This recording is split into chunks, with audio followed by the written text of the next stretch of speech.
Rikthehemi në këtë pjesë të programit me shumë kurora dhe fasha në studio, sepse do të kemi të ftuar Suzana Krosin, një mis e cila do të bëhet edhe gjyshe.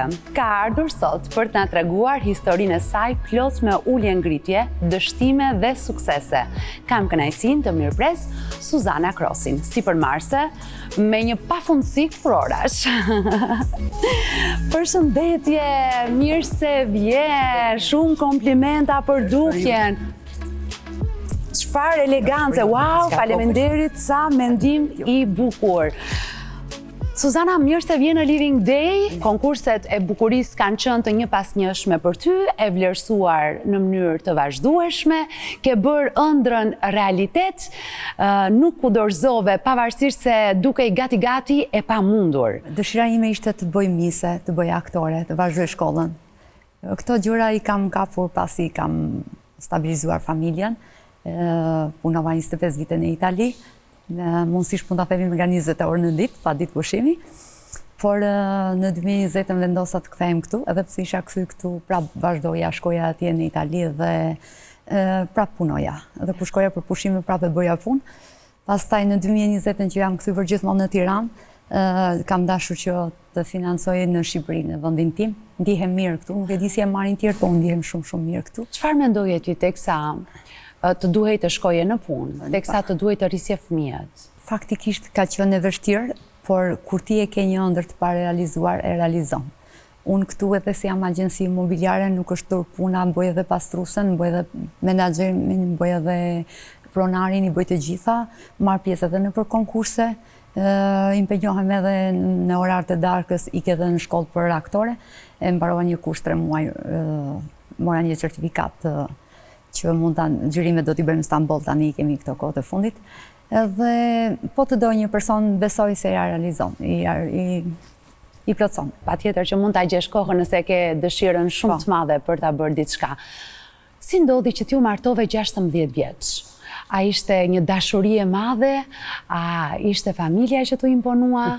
A ishin rrethanat? Si çdo prind që mundohet të sistemoj fëmijët në atë kohë, babi kishte merakun e gocave. Ishim edhe pak të paraqiqme atëherë, si ishim të reja.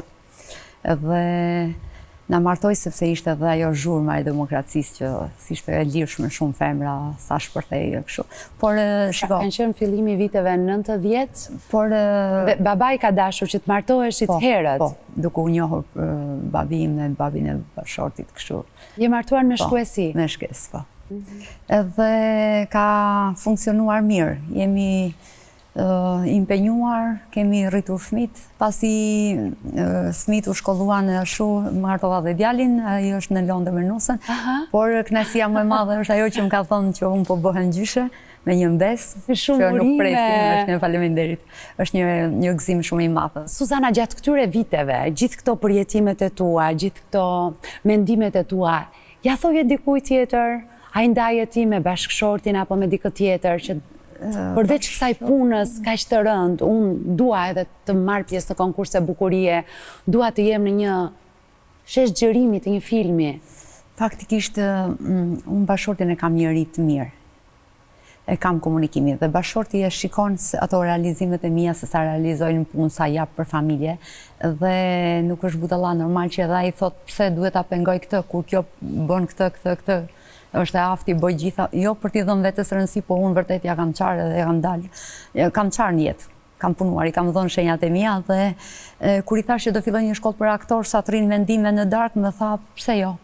Nuk më gjykoj fare. Jo, vërtet, nuk e them për emision, po vërtet kështu më dhënë. Nuk i referohen vetëm këtyre 5 viteve të fundit, që ti po realizon ëndrrën tënde, po përmbush dëshirat e tua, po në fillim të viteve 90, atëherë kur kishe këtë presionin edhe frustrimin e madh, a i ndaje ti ato mendimet e tua me dikënd? Faktikisht i kam ndarë me një motër, ne jemi 4 motra, po me njërën. Nga një herë dhe mërzitesha dhe qaja, se thoja, po pse duhet martohesha unë? E kam vuajtur, fillimet e fara e kam vuajtur këtë pjesë. Nuk e shes, sepse kështu ka qenë e vërteta. Realiteti është ky. Por pastaj duke u ambientuar, por çdo mamë si bëhet mamë, i harron ato, jo me shkesi, jo me dashuri, i harron. Për fëmijët harrohet gjithçka. Jam bërë mami i fëmijëve mi dhe kam thënë këto janë bota ime. Për disa vite tu desh që ti harroje ëndrat e tua. për disa vite mu desh vetëm të punoj dhe faktikisht janë pakt këto që bën një jetë 20 vjet, 25 vjet me nga 20 orë në ditë ishte e rëndë, kur beti është i rëndë. Si vendose ti 5 vite më përpara të vije në Shqipëri dhe të shihje hapësirat për të bërë pjesë e konkurseve të bukurisë? Një ditë e bukur, me erdhen shumë, ne i themi boleta atje, që do të thotë bileta fatura, shif, po. Edhe me erdhen shumë, edhe ishin shumë. Si që kisha marrë rrogën, do t'a pagoja. Po? Dhe ti kava do boleta që si kisha bërë në herë, po e bëra, me ti grisë gjitha. Ishin ke 9.000 ca euro, ishin dhe ca gjëra që kishin shkuar me kamat me ato Equitalia që shko. Ne nuk i kishim parë edhe ato kanë ecur në kamat. Edhe unë nxeva dhe i grisa gjithë. Kur e bashorti ndarkë e tha, po pse ke grisë, se ke lujt mensh? Thash, s'kam lujt mensh. Unë do hik në Shqipëri, daç hajde ndaç rri, edhe do jetoj në Shqipëri. Kështu ka ndodhur? Kështu ka ndodhur. Kam marrë në Shqipëri dhe bashorti tha, i duheshin edhe 5 vite që të plotësonte ato vitet kur ti vi dita për pension, të marrat pensionin e vetë duhur. Dhe ai po qëndronte në Itali? Edhe unë bëj një jetë tani 2 muaj në Tiranë dhe 2 javë në Itali, se abandonoj as ande as këtej. Edhe kështu ka funksionuar, kështu ka qenë iniciativa, do të them, për të ardhur këtu. Duket sikur misin e ke kthyer në profesion. Merr pjesë në shumë konkurse bukurie. Faktikisht këto kanë një çik shpenzime, se dikush pyet se këtu e kanë kollaj me pyetjen në Shqipëri. Femrat, gjithmonë, ne jemi ato që bëjmë edhe të mirën edhe të keqen. Po ti sa lek merr, po ti sa lek merr. Shiko, unë nuk marr lek. Unë përkundrazi kam shpenzuar që s'kam marr lek, sepse aty kanë një kontratë. Unë marr pjesë tek Milestone Pageant internacional. Aty ka një kontratë, ka një pagesë. Por ti, kur ti prezanton Shqipërinë, që për shkak këtë e kam marrë si Miss Shqipëria, atë e kam marrë si Miss Azia, kur ti prezanton Shqipërinë tënde, ne e kemi patriotizmin në zemër, në shpirt, në gjak. Edhe unë kudo që kam prezantuar flamurin, kam folur shumë, jam detyruar ta studioj gjithë natën, të jeme përgatitur, të ecësh mirë, të jesh e dashur me shoqet, të shpenzosh, të paguash biletën. E kuptoj, pra, të gjitha pagesat i bën veç. Po. Pagesa e biletave. Po, është një inskripcione që ato kanë përgjësin tënde. Unë kam kurora në shtëpi pa fund, po kam marrë vetëm 2 me vete, se i bind të marrë një makinë me kurora. Cili është synimi yt? Ku do të arrish përmes këtyre konkurseve të bukurisë? Ishte ëndër që kishte ngelur në zyrtare dhe unë dua ta realizoj sa më shumë. E realizove, more pjesë në një konkurs, 2, 3, fitove kurora. Që nuk heq dorë, sepse është një bukuri dhe unë ndihem shumë mirë. Edhe nuk, po mundohem që të heq dorë, po s'heq dot.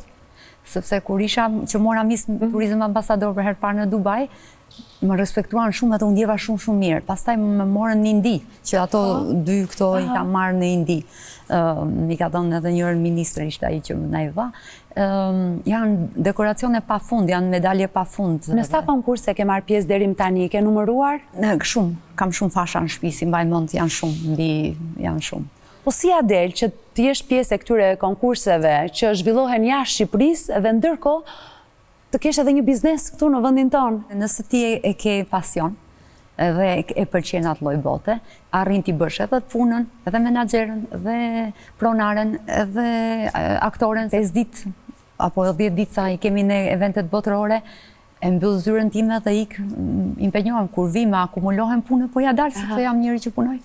Konkursi fundit në të cilin ke marrë pjesë ishte në Dubai. Në Dubai. Një fundit kam marrë Miss Shqipëria. Po. Këtë. Si fituese? Kjo ishte një kënaqësi shumë e madhe kur mora Miss Shqipëria. Normal që kjo... Po çfarë konkursi është ky që organizohet në Dubai? Dhe kam marrë me 6 shtator Miss Shqipëria, ndërsa me 16 maj kam marrë Miss Azia. Dhe ajo është gjysma e botës, është një kënaqësi e madhe dhe ato të marrësh Miss Azia. Si bëhesh pjesë e një konkursi bukurie që zhvillohet në Dubai, meqense ka qenë i fundit? Këto të marrin një herë dhe nëse ti nuk je shembullore, nuk e them për t'i dhënë vetes rëndësi, por është e vërtet kjo, ato të marrin një herë. Për shembull, kur kanë marrë për herë të parë që mora Miss Turizëm ambasador, nuk e prita që do marrin për s'dyti. Kur më morën pastaj në Indi, aty më kanë mbuluar me medalje, të kërkojnë me email ato të shohin se si je. Pra, je pjesë e një agjencie tani? Po. Përmes tyre regjistrohesh në konkurse bukurie? Po. Edhe çdo rast që kam shkuar jam kënaqur.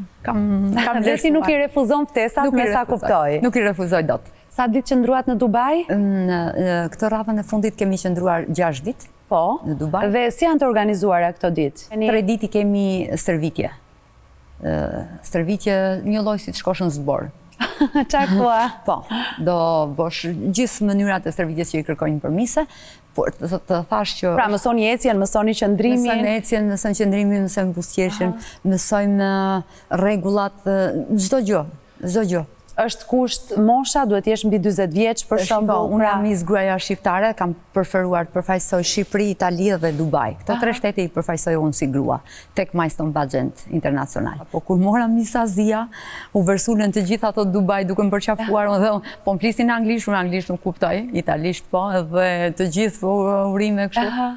U duk vetja si në ndër, por gëzova shumë. Çfarë komentesh të bëjnë gratë italiane që ti i përfaqëson në një konkurs bukurie në Dubai? Po, faktikisht në Indi dhe kam qenë si Miss Italia dhe kam pranuar medaljen si Miss Italia, por kur kam dhënë pastaj për Miss Turizm ambasador që më vlerësuan, jam kthy për Shqipërinë, i kam thënë që dua të përfaqësoj Shqipërinë time nëse është e mundur. Patjetër, më thotë. Sa tituj bukurie ke fituar deri tani? Janë mbi 9 kurora.